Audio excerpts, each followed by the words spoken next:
வணக்கம். நீங்கள் பார்த்துக் கொண்டிருப்பது தமிழ் தகவல்.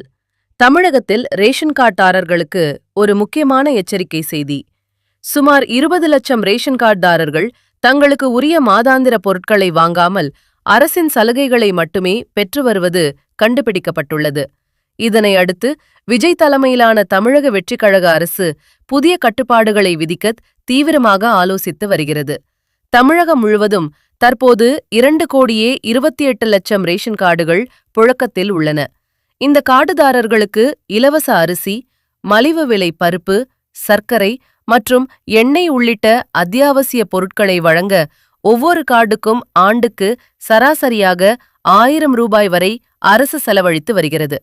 இந்நிலையில் உணவுப் பொருள் வழங்கல் துறை நடத்திய சமீபத்திய ஆய்வில் சுமார் 20 லட்சம் கார்டுதாரர்கள் ரேஷன் கடைகளுக்கே செல்வதில்லை என்பது தெரியவந்துள்ளது.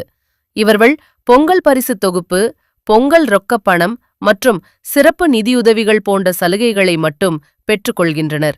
ஆனால் மாதாந்திர அத்தியாவசிய பொருட்களை வாங்குவதே இல்லை.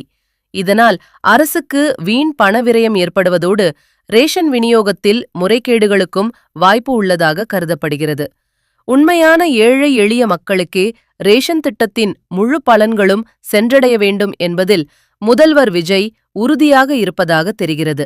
தொடர்ந்து பல மாதங்களாக பொருட்கள் வாங்காத கார்டுகளை கண்டறிந்து அவற்றின் மீது புதிய கட்டுப்பாடுகள் விதிக்கவோ அல்லது தகுதி நீக்கம் செய்யவோ தவேக அரசு இப்போது ஆலோசித்து வருவதாக கோட்டை வட்டார தகவல்கள் தெரிவிக்கின்றன.